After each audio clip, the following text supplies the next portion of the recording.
After 14 months of delays, I finally get to see one of my most anticipated films of last year. So let's talk about it.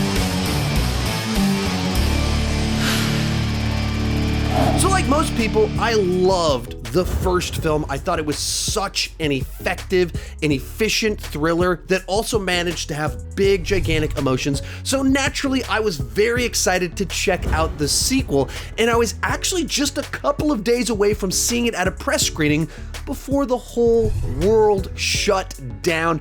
And in fact, the delay of A Quiet Place 2 was the thing for me that signified this whole virus thing was a real deal and big, gigantic changes were coming. So for me, actually seeing this movie in the theater felt like a triumph in and of itself, as it was just a little bit of a return to normal. Real quick before I let you know, did it live up to my expectations? Be sure to join me down below in the comment section. What did you think about A Quiet Place 2? Did you love it? Did you hate it? Are you somewhere in the middle? And how did it compare to the original?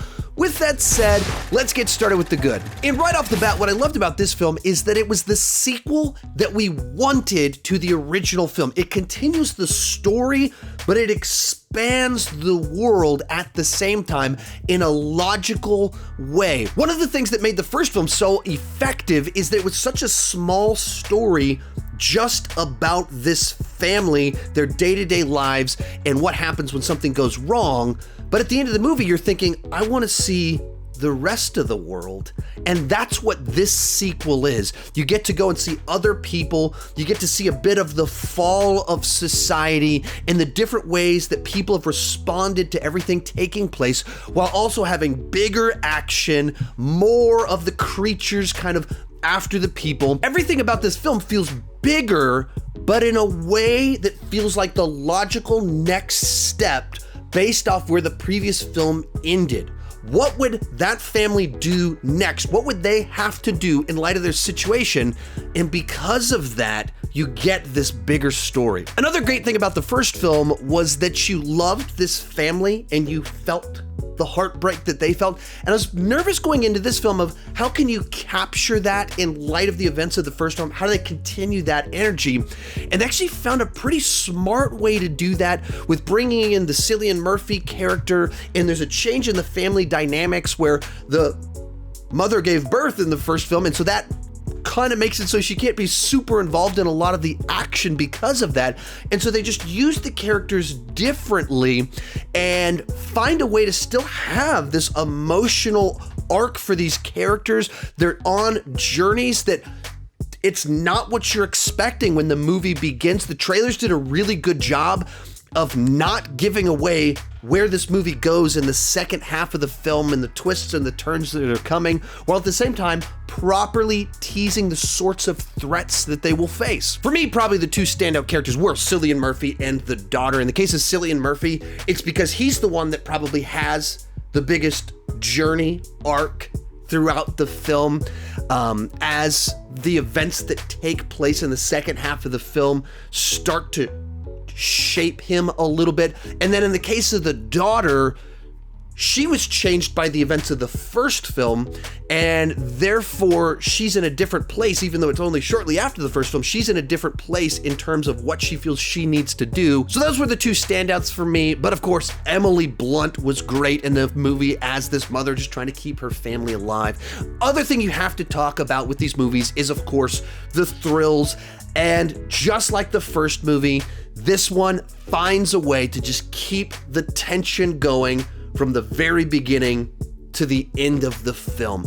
Because you have such a clear set of rules in regards to if you make sound, you're in danger, it's able to have this nonstop set of scenarios that just keep you on the edge of your seat. And then this one adds several layers on top of it from what we had in the first movie. Part of what made the first movie work was the simplicity of just this family in this one very specific situation.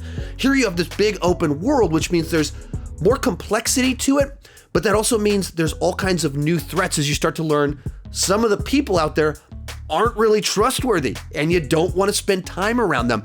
And the other thing, without wanting to go too much into it, that this movie adds to it, whereas in the first movie, as you're watching it in the theater, you wanted to be just quiet and even eating your popcorn, you're like, I probably shouldn't do that.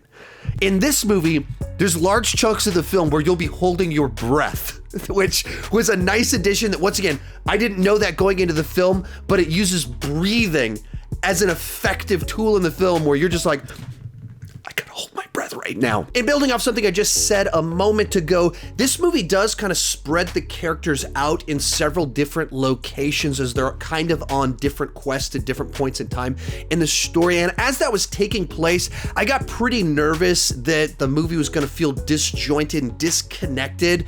But Krasinski does a great job of just intercutting all of these storylines together and playing them out in a way where the tension is building at the same time in each of these scenarios. So you're nervous as you go through each scene, as someone's walking through a room, as someone's trying to step over a fence. They're intercut together in a way where even though these stories aren't touching at this exact moment, you're feeling the same tension in each of the sequences. And then on an emotional level, like the first film, it manages to have this lingering sadness throughout the entire film, while at the same time having a spark of hope in the mix all throughout.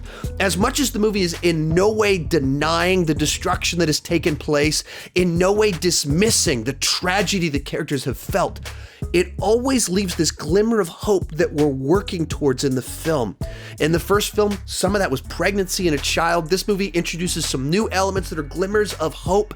And so it constantly blends these emotions of tragedy with hope together. And in this movie, really incorporates that even into the character's journey even more so. So as you kind of move into the third act, where as terrible things happen, there's always this optimistic side inside of it at the same time that just makes for a very satisfying conclusion. And finally, this is absolutely a worthy follow-up to the original. It does all the things that the original one did without rehashing them, and this time it expands the world in a natural, organic way, telling the follow-up that feels right.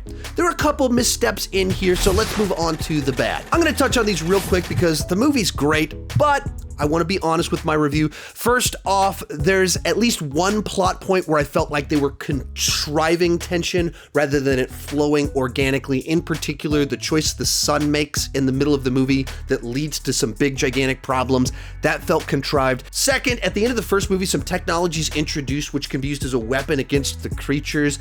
And in this movie, there was definitely a few times where it felt like the characters didn't use this technology when they could have, simply because the screenwriter needed them to not use it to get to the plot point that they wanted. Felt a little bit like they were cheating a couple of times, but these are nitpicks. Couple things I observed. It's a great movie. Real quick before I give you my final thoughts, be sure to join me down below in the comment section. Let me know, what did you think about A Quiet Place 2? Also, this weekend, there is a sale in my merch store, 35% off everything. That means $13 t-shirts, $6 masks. The link is down below in the description. It goes through Monday. If you want one of these I Talk Movies Too Much shirts or masks, this is the weekend to get one. Link is down below in the description. A Quiet Place 2 absolutely lived up to my expectations. It is the follow-up I wanted. It is the follow-up that made sense in light of the first film, and it expanded the world while delivering all the thrills and emotions that I loved about the first film. Overall, I'm going with an A on the entertainment scale. It's a 9 out of 10, and you should definitely check this one out in a theater if you can. If you enjoyed this video, check out that one right over there. I don't even know what YouTube's recommending to you right now. So if you want one of these shirts, link is down below in the description, and keep talking movies too much.